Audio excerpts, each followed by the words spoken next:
عزیزان گرامی وقار، قرآن عظیم میں اللہ رب العزت ارشاد فرماتا ہے، اور ہم ضرور تمہاری آزمائش کریں گے، تمہیں آزمائیں گے۔ کن چیزوں سے آزمائیں گے؟ تمہارا امتحان ہوگا۔ 4 چیزوں کا ذکر اس آیت میں آیا ہے۔ بشیء من الخوف، تمہیں ڈر دے کر کے کسی چیز کا، خوف سے تمہیں آزمایا جائے گا۔ والجوع، اور بھوک کے ذریعے سے آزمایا جائے گا۔ ونقص من الاموال، اور مال کی کمی کے ذریعے سے تمہیں آزمایا جائے گا۔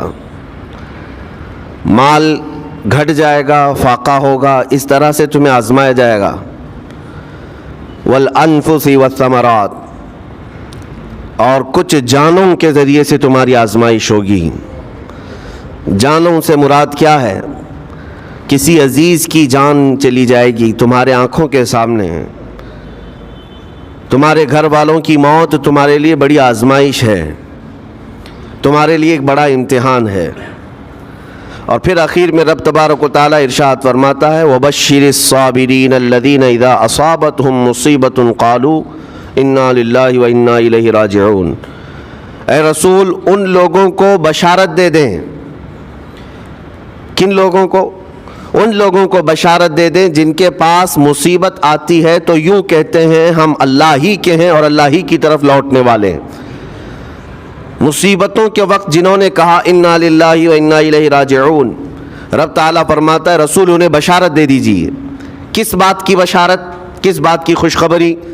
اولئک علیہم صلوات من ربہم ورحمہ واولئک هم المہتدون۔ اللہ فرماتا ہے یہ وہ لوگ ہیں جن پر ہمیشہ اللہ کی رحمتیں اترتی ہیں۔ جنہوں نے انا للہ و انا الیہ راجعون کہا، یہ وہ لوگ ہیں جن پر اللہ تبارک و تعالیٰ کی طرف سے ہر وقت رحمتیں اترتی ہیں، اور یہی لوگ ہدایت پائے ہوئے ہیں، یہی لوگ ہدایت والے لوگ ہیں۔ اس پوری آیت کے اعتبار سے اگر میں آپ کو بتاؤں تو پتہ یہ چلے گا، رزلٹ اس کا یہ ہے کہ مصیبتوں کے وقت صبر کرنا یہ ہدایت ہے۔ ہدایت، اگر آپ ہدایت پر ہیں یا نہیں یہ دیکھنے کے لیے مصیبتوں کے وقت ہی آپ کو دیکھا جائے گا۔ گھر میں کسی کا انتقال ہو جائے اور پھر دیکھا جائے گا کہ تمہاری زبان سے الفاظ کیا کیا نکلتے ہیں، تم شکایتیں کن کن باتوں کی کرتے ہو، پھر دیکھا جائے گا ہدایت پر ہو یا گمراہ ہو۔ ایک روایت میں یہ بھی ہے کہ جب کسی کے بچے کا یا کسی کے بھائی کا یا باپ کا انتقال ہوتا ہے گھر میں، تو جنازہ اٹھانے سے پہلے ہی وہاں ایک فرشتہ آتا ہے۔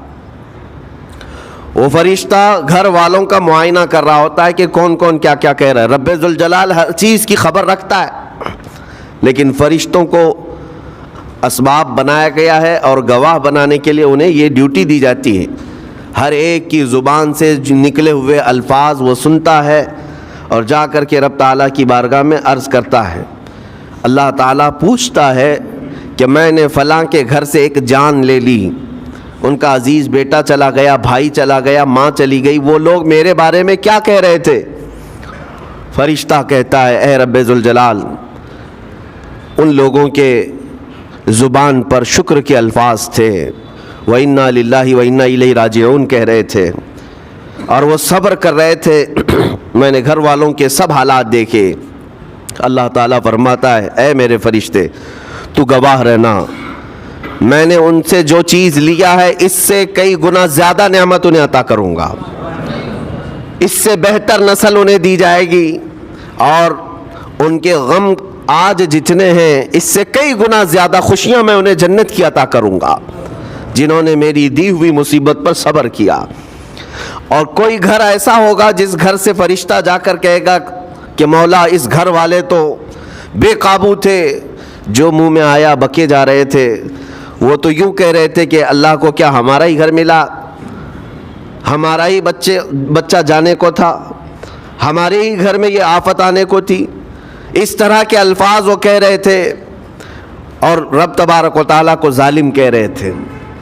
اللہ تبارک و تعالیٰ اپنے جلال کا اظہار فرماتا ہے، ارشاد فرماتا ہے فرشتے کو اے فرشتے تو گواہ رہنا، انہوں نے میرے بارے میں جیسا گمان کیا اب میں ان کے ساتھ ویسا ہی سلوک کروں گا۔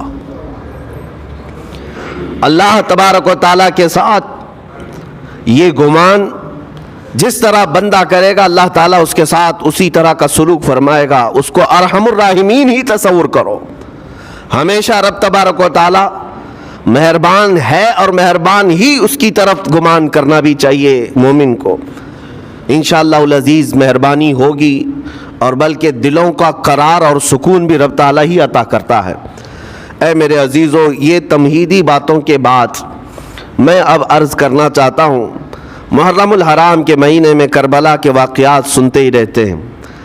میرے عزیزو، ہم بچپن سے لے کر اب تک ہر سال کربلا میں ہونے والے عظیم حادثے کو سنتے بھی آ رہے ہیں. 14 صدیوں گزر جانے کے بعد بھی اس واقعے کو یاد کرتے ہیں تو آنکھیں بھیگ جاتی ہیں. اس میدان میں، وہاں کے ریگزاروں میں رسول کریم صلی اللہ تعالیٰ علیہ وسلم کے اہل بیت کا جو امتحان تھا وہ کتنا سخت تھا، کتنا کٹھن تھا. کسی ایک کے ساتھ کوئی معاملہ ہو جائے تو سمجھ میں آئے. امام عالی مقام سید الشہداء امام حسین رضی اللہ تعالیٰ عنہ کو کتنا بڑا امتحان دینا پڑا ہوگا. ایک نہیں، اپنے خاندان کی 29 لاشیں انہوں نے اٹھائی ایک دن کے اندر، اپنے خاندان کی. پھر دوسرے ان کے اصحاب اور رسول اللہ کے صحابہ بھی اس میں موجود ہیں اور دوسروں کے بچے بھی اس میں موجود ہیں. کل ملا کر 72 لوگوں کی وہاں پر جانیں گئی ہیں. شہادت کا جام انہوں نے نوش کیا ہے. لیکن ہر گھڑی امام حسین ہر موت کو دیکھتے رہے. آج کبھی تصور کرنا، ہمارے گھر میں کسی ایک فرد کا انتقال ہو جائے تو گھر پورا عجیب سا ہو جاتا ہے. پورے گھر کا سکون غارت ختم ہو جاتا ہے. ہم میں سے کوئی کھانا پینا نہیں چاہتا ہمارے باپ کا انتقال ہو یا بیٹے کا انتقال ہو یا بھائی یا ماں کا انتقال ہو. لیکن امام حسین کی وہ بات مجھے یاد آتی ہے جب اپنے جوان بیٹے علی اکبر کی لاش پر گھوڑے دوڑتے ہوئے بھی دیکھ رہے تھے. اپنے سگے بھتیجے امام قاسم کا سر الگ کر دیا تھا یزیدیوں نے اور اس سر کو اپنی گود میں رکھ کر کے بیٹھے ہوئے تھے. اپنے سگے بھائی حضرت عباس علمبردار کے، ان کے آنکھوں کے سامنے دونوں ہاتھ کاٹے گئے تھے اور حضرت عباس کے سینے میں نیزہ مار کر کے انہیں گرایا گیا تھا. اتنا ہی نہیں میرے عزیزو، امام حسین اس خونی منظر کو اپنی آنکھوں سے دیکھیں جب 6 ماہ کے علی اصغر کو لے کر پانی طلب کرنے گئے تھے تو یزیدیوں نے گلے پر تیر ایسا لگایا تھا کہ خون کا فوارہ مولا حسین کے چہرے پر آ کر لگ گیا. پورے کربلا کے واقعات پڑھنے کے بعد میں نے محسوس کیا اتنے پورے واقعے گزر جانے کے بعد بھی ایک چیز کربلا میں نہیں ہوئی. باقی سب آفتیں آئی ہیں، ایک چیز نہیں ہوئی. وہ کیا ہے؟ امام حسین کے زبان سے کوئی شکایت نہیں ہوئی، کوئی شکوہ نہیں تھا. یہ نہیں تھا کہ سارے بجلیاں ہم پر گر پڑی ہیں، اس خاندان کا کون ہے؟ سوائے زین العابدین کے اس پورے خاندان میں کوئی مرد باقی نہیں رہا. پورے خاندان کے بچوں کو، ان کے بڑے مردوں کو، سب کو وہاں پر شہید کر دیا گیا تھا. میں عرض تو کر رہا ہوں ایک خاندان کے 29 لوگوں کی لاشیں میدان میں پڑی ہوں. وہ کیسا منظر ہے؟ ایک تو میں امام حسین کے صبر کو دیکھتا ہوں. اللہ تعالیٰ نے فرمایا آیت کریمہ میں کہ ہم تمہیں آزمائیں گے، آزمائش کریں گے کچھ جانیں لے کر کے. لیکن میں سمجھتا ہوں اتنی بڑی آزمائش کہ ایک ہی دن میں ایک ہی خاندان سے 29 لوگوں کی جانیں گئی، وہ اس سے بڑی آزمائش ہوگی؟ یہ کتنی بڑی آزمائش ہے اور کتنا بڑا امتحان ہے. اب یہ بھی میں آپ کو بتا دوں کہ کس کے ساتھ کیسی آزمائش ہوتی ہے، کس کے ساتھ کیسا امتحان ہوتا ہے. آپ کو سردی بخار دے کر کے آزمایا جاتا ہے، کسی اور کو کچھ اور بیماریاں دے کر یا کسی اور کو کسی اور مصیبت کے ذریعے سے. لیکن یہ آزمائش کی جو کیٹیگری ہے وہ کیسے طے ہوتی ہے پتہ ہوں؟ میرے آقا صلی اللہ تعالیٰ علیہ وسلم نے فرمایا جس کا ایمان جتنا بلند ہوگا ویسی ہی آزمائش آئے گی. یہ کربلا کے امتحانات سے یہ بات تو ثابت ہوتی ہے کہ امام حسین کے ایمان کا درجہ کیا رہا ہوگا، ان کے ایمان کا مقام کیا رہا ہوگا. اس ایمان کی بلندی کے اعتبار سے ان پر آزمائش آئی. اسی لیے تو بزرگوں نے فرمایا کہ ہم میں سے کوئی بھی امام حسین کے صبر کو نہیں پہنچ سکتا. استقامت اور صبر یہ دو چیزیں ایسی ہیں اچھے اچھے لوگوں کے پیر ڈگمگا جاتے ہیں۔ استقامت کا مطلب ہے ڈٹے ہوئے رہنا حق پر، اور یہ سب کو نہیں مل پاتا، یہ خصوصیت سب کو حاصل نہیں ہوتی۔ ایک امام حسین کی وہاں پر ہم نے استقامت دیکھی اور ان کا صبر دیکھا، دوسرے سب سے بڑا صبر جو ہم نے دیکھا ہے وہ سیدہ زینب رضی اللہ تعالیٰ عنہا کا۔ وہ خاتون امام حسین کی سگی بہن ہے، سیدہ فاطمۃ الزہرا کی بیٹی ہیں، حیدر کرار کی نور نظر میرے آقا صلی اللہ علیہ وسلم کی گود میں کھیلی ہوئی ہیں۔ سیدہ زینب سلام اللہ علیہا جب وہ کربلا کے میدان میں موجود تھیں، ان کی عمر مبارک بھی تقریباً 55 سال کے قریب تھی۔ 55 سال کی اگر خاتون میدان میں یہ تمام خونی مناظر دیکھ رہی ہو، ہماری عورتوں کو آپ جانتے ہیں کہ ایک چھوٹی سی مصیبت پر واویلا مچاتی ہیں، اور سیدہ زینب وہ ہیں جن کے خود سگے شہزادے عون اور محمد ان کی آنکھوں کے سامنے مارے گئے تھے اور ٹکڑے کیے گئے تھے۔ سیدہ زینب سلام اللہ علیہا اس پر بھی خاموش رہی، لیکن اندازہ کرو جب سارے شہید ہو گئے تھے، امام حسین اپنے خیمے سے نکلنے کو تھے، جب کربلا کے میدان میں خود گھوڑے پر سوار ہونے کو تھے، جانتے ہیں یہ منظر کیسا رہا ہوگا۔ عورتیں تو ماتم کرتی ہیں ایسے حالات میں، لیکن وہ اہل بیت کی عورتیں تھیں۔ سیدہ زینب خود کھڑی ہوئیں اور اپنے خیمے میں امام حسین کو لے گئی۔ ایک صندوق تھا پرانا، اس کو کھول کر کے اس میں سے ایک جبہ نکالا اور کہا میری ماں نے مجھے یہ وصیت کی تھی کہ جب حسین میدان میں اترنے کی اس کی باری آئے تو اس دن ہو سکتا ہے وہ مجھے یاد کرے، زینب اگر تو اس دن باقی رہے، تو اس دن زندہ رہے تو اپنے ہاتھوں سے یہ حسین کو جبہ پہنانا۔ سیدہ زینب سلام اللہ علیہا انہوں نے خود اپنے ہاتھوں سے امام حسین کو یہ لباس پہنایا۔ کیا اس مقام پر کوئی اتنی طاقت رکھتا ہے کہ پورا گھر لٹ گیا ہو اور اپنے سگے بھائی کو جبہ پہنا کر کسی شادی میں نہیں پھر جنگ کے میدان میں اتار رہے ہو؟ اس خاتون کے استقامت پر لاکھوں سلام۔ سیدہ زینب سلام اللہ علیہا وہ معمولی خاتون نہیں ہے، صبر کا پہاڑ تھیں۔ میں آپ کو بتاؤں، مصیبت کے وقت ایک بار کسی کا قتل ہو جائے تو وہ ایک موت ہے، لیکن یہاں پر کربلا کے میدان میں سیدہ زینب جتنی موتیں دیکھ رہی تھی، ہر موت پر ایک موت کی تکلیف ہے، ہر موت پر ایک موت کی تکلیف، لیکن وہ صابرہ و شاکرہ رہیں۔ پوری تاریخ میں ڈھونڈ کر کے آپ نکالیں، کہیں پر بھی سیدہ زینب نے نہ اپنے بال نوچے، نہ کپڑے پھاڑے، نہ چہرے پر ہاتھ مارا، بلکہ ایسا صبر کا دامن پکڑی رہیں کہ پوری زندگی بھر انہوں نے صبر کی تلقین کی تمام خواتین کو۔ گھر لٹانا، گھر کٹانا، سر کٹانا کوئی تم سے سیکھ جائے، جان عالم ہو فدا اے خاندان اہل بیت۔ امام زمن فاضل بریلوی رحمۃ اللہ علیہ نے فرمایا ہے، سر کٹانا، گھر لٹانا کوئی تم سے سیکھ جائے، جان عالم ہو فدا اے خاندان اہل بیت۔ عزیزان گرامی وقار، یہاں پر ان حالات کے بعد میں آپ کو ایک بات ضرور کہنا چاہوں گا۔ مصیبتیں ہمارے گھر بھی آتی ہیں، آفتیں تکلیفیں ہمارے گھر بھی آتی ہیں، لیکن کیا ہم ان مصیبتوں کا سامنا کرتے ہیں، استقبال کرتے؟ نبی اکرم صلی اللہ تعالیٰ علیہ وسلم نے تو ارشاد فرمایا، مومن کو جب مصیبت آتی ہے تو اس کے لیے وہ نعمت ہے۔ دو چیزوں میں سے ایک چیز ہوگی اس کے ساتھ، اگر بخار بھی آئے، میرے آقا فرماتے ہیں اگر بخار بھی آیا ہے تو دو باتوں میں سے ایک بات ہوگی اس کے ساتھ، یا تو رب تبارک و تعالیٰ اس کے گناہ معاف کرے گا یا تو اس کے درجے کو بلند کرے گا۔ مصیبت اگر آئے تو ایک بات یاد رکھنا، رب تبارک و تعالیٰ اپنے محبوب بندوں کو، پسندیدہ بندوں کو آزمائش میں ڈالتا ہے، ورنہ جو لوگ یہ سمجھتے ہیں کبھی طبیعت خراب ہی نہیں ہونا چاہیے تو فرعون بن جاتے ہیں۔ ایسے لوگ، فرعون کو 90 سال تک نہ کبھی سردی آئی نہ بخار، کبھی کوئی بیماری نہیں، اور جب بندہ کبھی بیمار نہیں ہوتا تو اپنے آپ کو خدا تصور کرنے لگ جاتا ہے، میں تو دنیا کا سب سے مضبوط آدمی ہوں، مجھے کچھ نہیں ہوتا۔ لیکن